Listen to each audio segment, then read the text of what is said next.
Es emocionante desde aquí ver este lindo grupo de iglesia, esta iglesia aquí reunida, adorando a Dios, entonando esa linda melodía, Maranata, Señor ven. Y durante toda esta semana nosotros vamos a abrir la palabra de Dios y todos los días vamos a clamar de corazón que esta sea nuestra oración, nuestra razón de existir. Oh Señor, ven. Yo quiero abrir la Biblia esta noche. Antes quiero agradecer a Dios por la linda oportunidad que me da de poder estar aquí en esta iglesia y aquí en esta casa de estudio que forma pastores, líderes y misioneros para todo el mundo. Que Dios pueda seguir bendiciendo la Universidad Peruana Unión y a todos, toda la administración, profesores. Qué bueno fue ver hoy a algunos profesores con quienes ahí en las aulas compartieron todo su conocimiento. Y cada vez que nosotros estamos en alguna parte, en algún lugar, recordamos siempre sus orientaciones, sus consejos, y es una bendición grande. Y gracias a ustedes por ser partícipes también de esta linda semana. Vamos a cerrar nuestros ojos y vamos a abrir nuestro corazón para que Dios pueda hablarnos hoy. Querido Dios, te damos gracias por esta linda oportunidad que tenemos de poder abrir tu palabra y alimentarnos, fortalecernos, permitir que nuestro corazón se llene de esperanza. Y no existe mayor esperanza que el regreso de Jesús.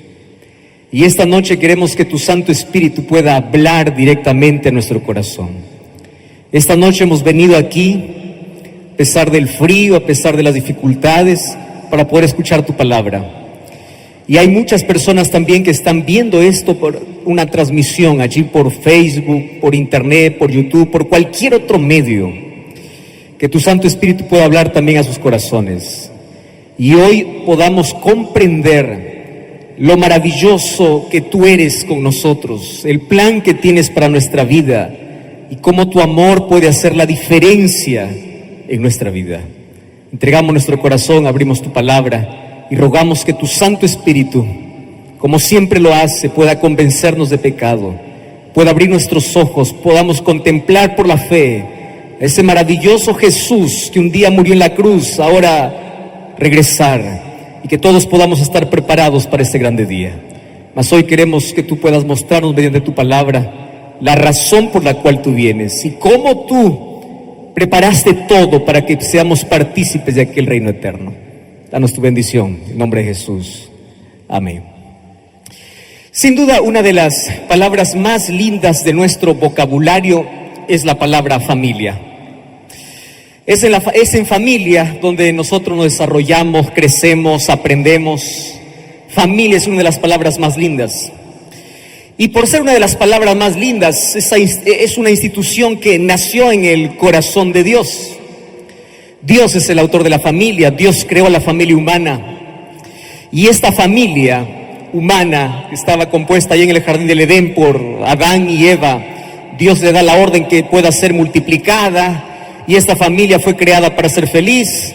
Y esta familia también Dios tenía la intención de poder colocarlo dentro de la familia celestial para que eternamente pudieran disfrutar de la presencia de Dios.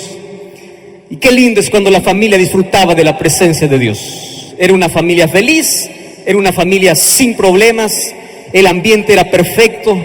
Y los 2 primeros capítulos de la Biblia nos hablan de este mundo perfecto que salió de las manos de Dios.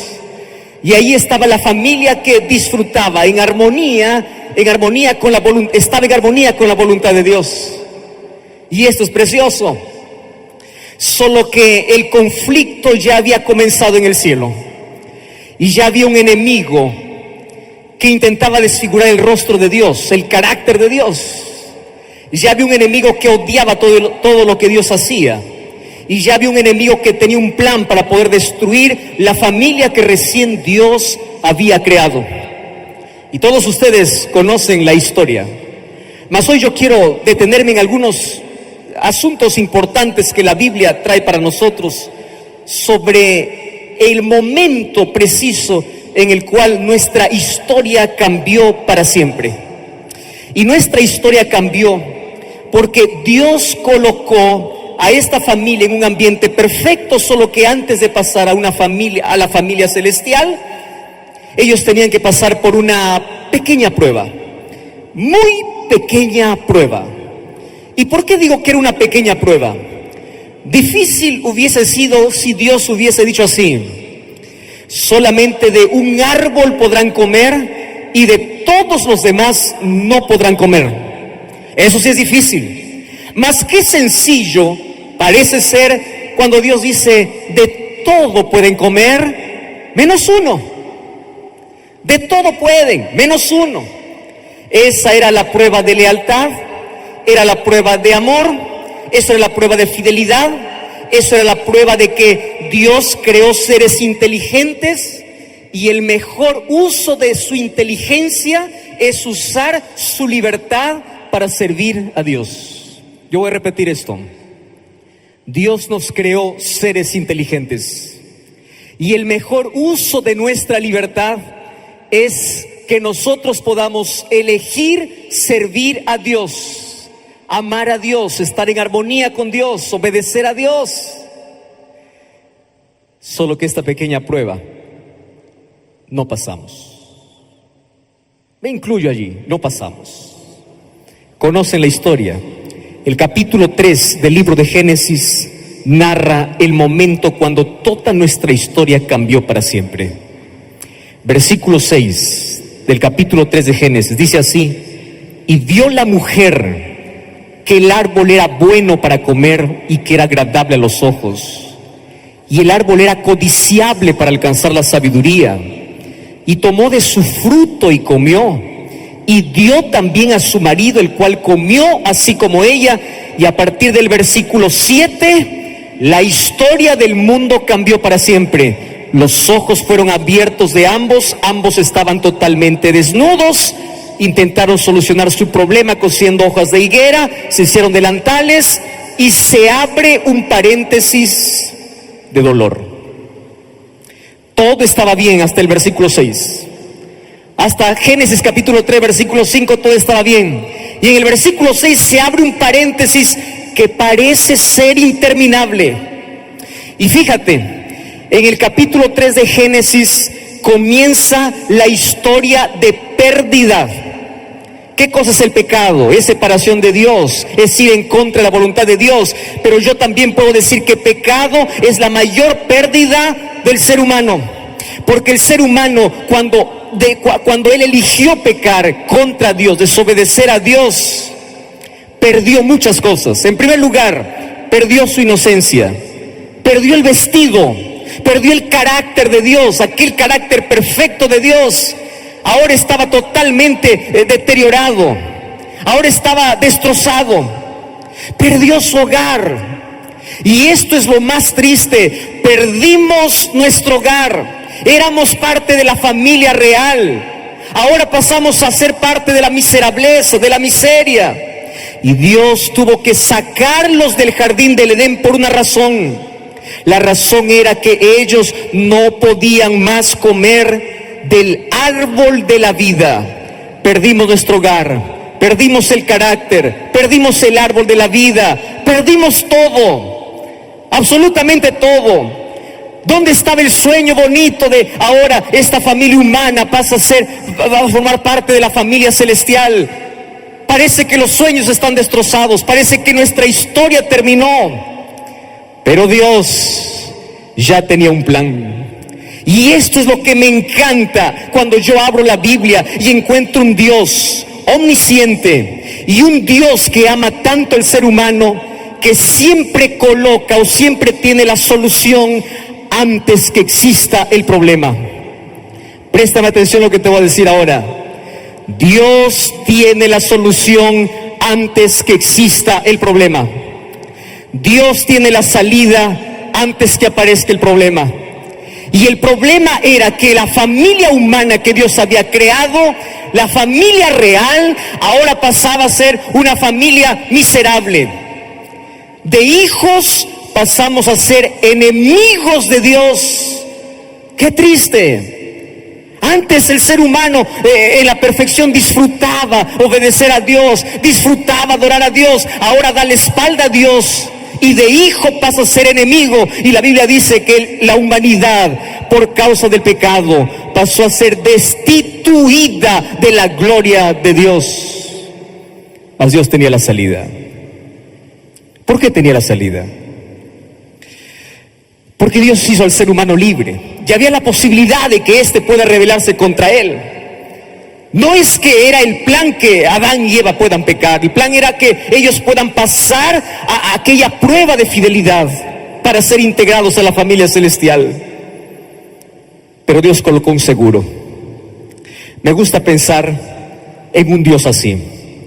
Yo no sé cuántos de los que están aquí son papás. Yo sueño con aquel día cuando tenga el primer bebé. Me estoy preparando para ese día. Y yo imagino aquel primer momento cuando tenga a mi hijo, a mi hija en mis brazos. Yo no sabría, para comenzar, no sabría cómo poder tratar o cómo poder cuidar mejor allí a un niño en mis brazos, sabiendo que eso es mío. Pero yo ya escuché allí varias historias de los padres, especialmente aquellos padres que son novatos, ¿verdad? Aquel cuidado especial que tienen. Imagínate que tú eres un padre novato y un día te dejan a ti solo, totalmente solo, para que puedas cuidar. No está la mamá sale por alguna emergencia y tú como papá quedas allí para cuidar del bebé que apenas tiene unos meses, unos días, unas semanas de nacido. Entonces el bebé llora, el bebé grita, el bebé tiene necesidades, sino que no puede expresar con palabras, solamente llora. Y los padres tienen que ahí acostumbrarse a poder identificar llanto de dolor, llanto de sueño, llanto de hambre. Ustedes, los que son padres, ya conocen perfectamente, identifican el llanto de ellos. Ahora, imagínate una cosa, que una noche tú quieres descansar y tú colocas al bebé en la cuna. Solo que para que tú puedas descansar tranquilo, no solamente le colocas en la cuna, tú colocas alrededor de la cuna almohadas. Y por si acaso en algún momento te quedas dormido y el bebé se da vuelta, no solamente colocas almohadas en la cuna, tú colocas debajo de la cuna o de la cama un colchón. Porque si este cae, es verdad que le va a doler, va a gritar, va a llorar, pero no va a morir. Y eso es lo que Dios hizo allá en la eternidad. Antes de crear al ser humano, dijo así: si el bebé cae, si el ser humano falla, yo le voy a colocar un colchón para que éste no muera. Y ese colchón va a ser un cordero, ese colchón va a ser mi sangre.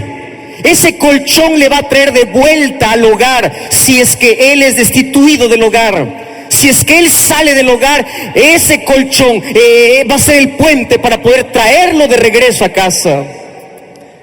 Y sabes una cosa, nosotros sí caímos, pero Dios ya tenía la solución antes que exista el problema. Antes de que Dios diga haya luz en Génesis 1, en la eternidad Dios ya dijo haya cruz. Antes de que Dios diga haya luz, en la eternidad ya se dijo haya cruz. La cruz era el seguro de vida por si el ser humano en su libertad eligiese rebelarse contra Dios y ser destituido de la familia de Dios. Y gracias a esa cruz, gracias a ese seguro, hoy nuevamente podemos soñar con formar parte, con regresar a formar parte de aquella familia real, a ser hijos de Dios. Yo estuve buscando una historia que se parezca mucho a nuestra realidad para poder comprender mejor cómo es que nosotros un día estuvimos tan bien y de pronto cambió nuestra historia, pero Dios revierte nuestra historia para que podamos volver a formar parte de la familia real. Y saben que allí en la Biblia encontré una de las historias que a mí me fascina contar, me fascina leer. En el libro de Segunda de Samuel, capítulo 4 y capítulo 9, encuentro una historia. Yo lo voy a usar esta noche solamente para poder ilustrar nuestra condición, para poder ilustrar nuestra situación. No es que esa historia en sí quiere decir o está reflejando nuestra caída, pero quiero usarla para poder entender cómo es que un día estábamos tan bien y luego nosotros fuimos hacia el otro lado, darle espalda a Dios y caímos en la miseria. Segunda de Samuel capítulo 4. habla la historia de un muchachito, un niño que tenía 5 años de edad, llamado Mefiboset. Préstame atención a esta historia porque probablemente tú ya la has escuchado muchas veces. Mefiboset nació en la casa real cuando su abuelo Saúl era rey de Israel. Mefiboset era hijo de Jonatán, amigo de David. Un día, por un conflicto que existía ya existió cuando subió el nuevo rey, que era David, toda la casa y todos los descendientes de Saúl tenían que morir. Y como aquella persona que cuidaba del niño se enteró de que toda la descendencia del rey estaba muriendo, la historia dice que ella tomó al niño en sus brazos y para salvarlo, por cuidarlo, corrió y salió y lo llevó fuera. ¿Y sabes qué sucedió? En algún momento ella tropezó y dejó caer a un niño de 5 años. Ese niño nació para ser príncipe, ese niño nació en la casa real, ese niño tenía privilegios, ese niño tenía todo para ser feliz, nació en el lugar correcto. Sin embargo, un evento en la vida cambió para siempre su historia, porque a raíz de esa caída, ese niño, dice la Biblia, que quedó lisiado de los pies para siempre. No hubo cura más para él. Un solo acto en la vida lo lisió, lo quebró, lo arruinó la vida. Y lo peor de todo es que él dejó la casa real y se fue allá a vivir. En el capítulo 9 de 2 de Samuel dice que él vivió en un lugar que se llama Lodebar. Lodebar es un lugar desierto, es un lugar alejado. Lodebar significa sin palabra, no hay palabra, no hay alimento, es un lugar lejos, totalmente alejado. Ahora te pregunto, ¿él nació para eso? Por supuesto que no. Él nació para ser príncipe, él era hijo de rey, él tenía un futuro brillante, mas un conflicto cambió su historia. Un acto cambió para siempre su historia y lo llevó tan lejos de su casa, tan lejos del palacio. Ahora de ser príncipe pasa a ser mendigo. Ahora de ser hijo de rey pasa a la miserableza. De la realeza pasa a la miserableza. Y esa era nuestra condición, de la realeza a la miserableza. Mas un día, dice el capítulo 9 de 2 de Samuel, que David está allí en su palacio y él empieza a decir: ¿habrá alguien de la casa de Saúl con quien yo pueda hacer misericordia por amor? Fíjate esa palabra, por amor a Jonatán. Y ahí hay un hombre que trabajaba en el palacio del rey Saúl, que se llamaba Siba, y le dice: sí, yo conozco a alguien, a un niño que mientras alguien le ayudaba a escapar cuando vino la muerte para toda su familia, quedó lisiado y él nació para ser príncipe. Este palacio es su hogar, mas ahora está viviendo en la miseria, está ya en Lodebar. Quiero que te imagines por un momento la orden de David diciendo: muy bien, si él está en Lodebar y él nació para ser príncipe, él no merece seguir allá, quiero que me lo traigas de vuelta. Allí preparó el carro, fueron hasta Lodebar, porque Siba sabía dónde estaba, y allí estaba probablemente Mefiboset sentado como un día cualquiera, como un día rutinario, mirando cómo la vida pasa. Él no puede hacer nada, absolutamente nada, su condición no le permite hacer nada, cuando de pronto ve a alguien pararse frente a su casa, y ese alguien es probablemente alguien que en sus recuerdos de infancia quedaron, alguien que servía a su abuelo. Y le dice: Mefiboset, el rey te manda a llamar. El rey dice que vuelvas al palacio. El rey te pide que regreses. Y yo me quedo sorprendido porque él, al ver la evidencia de que había un rey que él no conocía, que le mandaba a llamar para poder devolverle todo lo que perdió, él se va, él regresa. Y cómo me emociona pensar en ese encuentro, David y Mefiboset.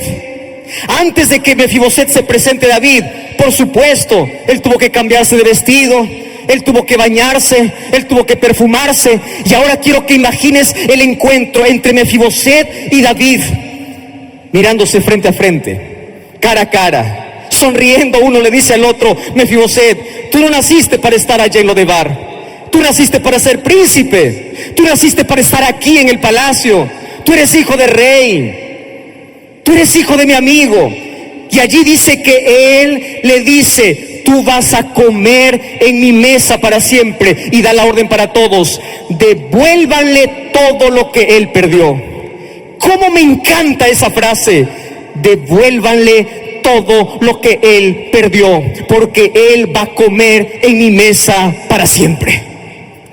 Cuando yo leo esa historia, yo pienso en lo siguiente: esa es mi historia, esa es la historia de la humanidad.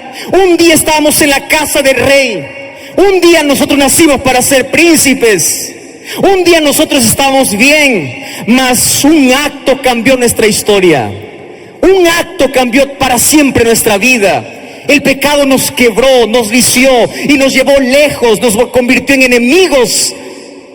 Mas allí aparece Dios con amor, y por amor nos manda a llamar y dice: tú no puedes estar allá, yo quiero que tú regreses. Y no importa cuán quebrado estés, no importa cuán lisiado estés por causa del pecado, no importa cuán lejos hayas ido, regresa. Esta es tu casa, porque tú naciste para ser parte de la familia real. Esa es tu historia y esa es mi historia. Mas cuando pienso también en esta historia, yo imagino lo siguiente: el rey puede mandar un carruaje para traerte. El rey puede hacer todo lo posible para devolverte todo lo que perdiste. Mas hay algo que el rey no puede hacer: es obligarte a volver. Tú tienes que volver. Mefiboset no conocía al rey, mas él escuchó la voz de un siervo del rey y él decidió. Queridos, cuán importante es el poder de la voluntad para poder decidir volver a formar parte de la familia real. Por eso el libro de Juan capítulo 1 versículo 11 dice: y todos los que le recibieron y todos los que creen en su nombre, a ellos se les dio potestad de ser llamados hijos de Dios. Todos somos criaturas, todos le pertenecemos a Dios porque Él es el creador. Mas ser hijo de Dios es una elección. ¿Y por qué es una elección? Porque si tú eres hijo, tú eres heredero de todas las promesas que Dios tiene para sus hijos. Y la parte que más me emociona es que cuando la Biblia está cerrando, en los últimos capítulos del libro de Apocalipsis, yo encuentro como aquellos mendigos que fuimos en esta tierra, un día volveremos a nuestra verdadera casa, volveremos a sentarnos en la mesa real, volveremos a estar formando parte de la familia real, y allí Dios nos devolverá todo lo que el pecado nos quitó. Apocalipsis capítulo 22 encontramos que el árbol de vida que perdimos en el jardín del Edén, en el capítulo 22 Dios nos devuelve. La inocencia que perdimos, el hogar que perdimos, la felicidad que perdimos, la vida que perdimos, un día nos será devuelta. Gloria a Dios por eso. Y la invitación, la mayor invitación que Dios hace en Apocalipsis capítulo 19, versículo 9, es que un día tú eres invitado a formar parte de la mesa real. Tú eres invitado para formar parte de la familia real. Apocalipsis 19, 9 dice, y él me dice: bienaventurados los que son llamados a la cena de las bodas del Cordero. Y él me dijo: estas son palabras verdaderas de Dios. Cuán lejos fuimos de Dios, cuánto nos alejó el pecado de Dios, cuántas cosas ya perdimos. Mas Dios en esta noche una vez más nos dice: todo lo que el pecado te quitó, no importa cuán lejos tú fuiste, es hora de volver, porque tú tienes una invitación, y la invitación es que tú eres invitado especial para ser parte de aquella mesa real, de aquella cena de bodas, para que tú puedas tener acceso una vez más al árbol de la vida, para que ya no puedas continuar siendo enemigo, sino parte de la familia de Dios, hijo de Dios. ¡Qué privilegio! Fuimos adoptados por Él. Mirad cuál amor nos ha dado el Padre, para que seamos llamados hijos. Hijos. Sin embargo, ser hijos demanda de una elección. Tú eliges a qué familia pertenecer. Tú eliges si regresar o no. El rey te puede invitar. La cena puede estar lista. Todo puede estar preparado. Mas hay algo que Él jamás podrá hacer: obligarte a que tú regreses. Hace algún tiempo ya escuché una linda historia que sin duda narra también la importancia de poder aceptar aquella invitación de Jesús. Ustedes han escuchado probablemente aquella historia de un padre que tenía un único hijo. El país se puso en guerra, había un conflicto, y ese único hijo que tenía el padre tuvo que ir para la batalla. Y allá, después de algunos concluido, y él esperaba con ansias la llegada del hijo. Hizo un cartel de bienvenida, trajo muchas sorpresas para poder recibir de vuelta a su hijo. Hasta que el hijo no llegó. Un día tocaron la puerta de la casa y allí vino un soldado sin una pierna, con una muleta, y allí debajo del brazo traía un cuadro. Le saludó al hombre y le dice: ¿usted es padre de fulano de tal? Sí, él es mi hijo. Le dice: mire, señor, yo aquí no he venido para poder entristecerlo mucho más. Yo quiero decirle que su hijo nunca más va a volver. ¿Cómo sabes?, le dice. Porque él murió en la batalla. ¿Cómo sabes que él murió? Tú estás vivo. Solo que él murió para salvarme la vida. Yo estaba allí descuidado frente al enemigo y él se colocó, él me sacó del área de peligro, pero mientras él me sacaba, una bala traspasó su corazón y él murió. Cuando llegué a casa, en gratitud a todo lo que su hijo hizo por mí, yo pensé hacer un reconocimiento. Él ya está muerto, pero por lo menos para consolarle a usted. Yo soy pintor, le dice. Y yo aquí he dibujado el rostro de su hijo. Y esta es mi gratitud por todo lo que su hijo hizo por mí. Esta es mi gratitud. Aquel padre, al ver aquel cuadro que ese soldado le entregó, empezó a llorar porque justamente era la imagen, el rostro de su hijo.